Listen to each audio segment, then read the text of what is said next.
Hello everybody, welcome back to my channel. So we are going to go over another prediction of mine. This is basically a part 2 to the original prediction, which was put out 5 weeks ago regarding Russia-Ukraine. And I said there would be an uptick with the drones going into NATO airspace, which would be most likely Finland, Poland, and I might have mentioned Belarus as well, but I know Belarus is not part of NATO. Well, that's happening. Finland is going out on the limb, and they're saying it's Ukrainian drones in their airspace, but Russia's getting blamed for it. So I see another escalation that's going to take place regarding this. It's going to be more than what we're seeing now. The escalation timeline, this is going to be through technology and, of course, drones. I get August of 2026. Maybe even the end of July.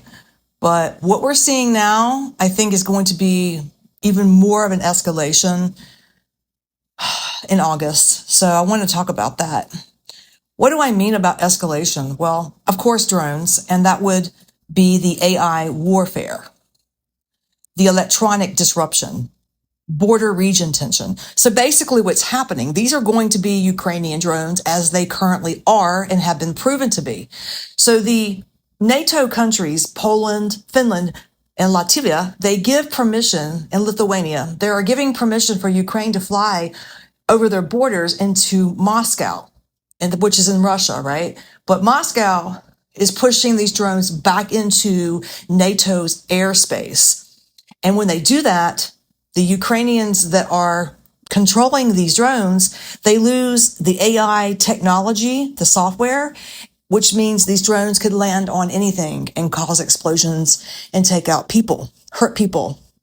And so this is a Ukrainian problem, not a Russia problem or really a Finland or Poland problem. It is a Ukrainian problem.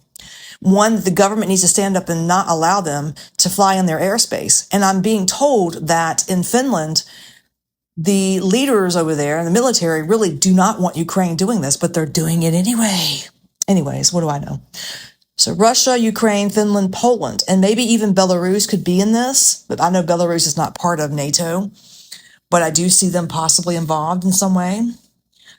So there's going to be drone incidents. Unfortunately, I'm being shown that for August.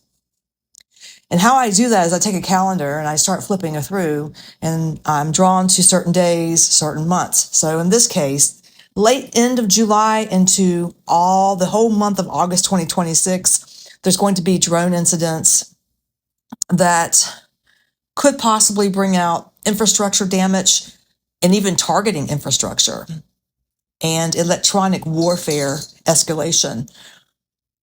If this continues, we know we're playing with World War III. However, I don't see it getting that far. Not yet. Eventually, it's going to come to that. We all know that. But I don't see that for 2026. I'm going to be honest, I don't see it. I think it's just cat and mouse. But then when Russia hits a NATO country, it won't be to hit them. It'll be to knock out the drone problem. And then, then NATO may try to get involved. Especially Europe. I don't see the United States touching it, to be honest with you. But this has to stop on both sides. It really does. It has to stop because you see people are going to die. People have been dying. And it's heartbreaking on both sides. So yeah, that's what I'm seeing is an escalation between Russia, Ukraine, and most likely Poland and Finland regarding drones and things of that nature. And it's just going to get worse before it gets better. And be looking out August of 2026 for this. In the meantime, you're going to hear things about Russia or Ukraine being in certain people's airspace. But primarily it's Ukraine. And like I said, Russia tries to push the drones back out so they do not hit Moscow. And then, of course, whoever's operating, I say Ukrainians, but technically we know Ukrainians are not operating these drones. They are most likely NATO countries' military doing it, not Ukrainians themselves. We have to keep that in mind.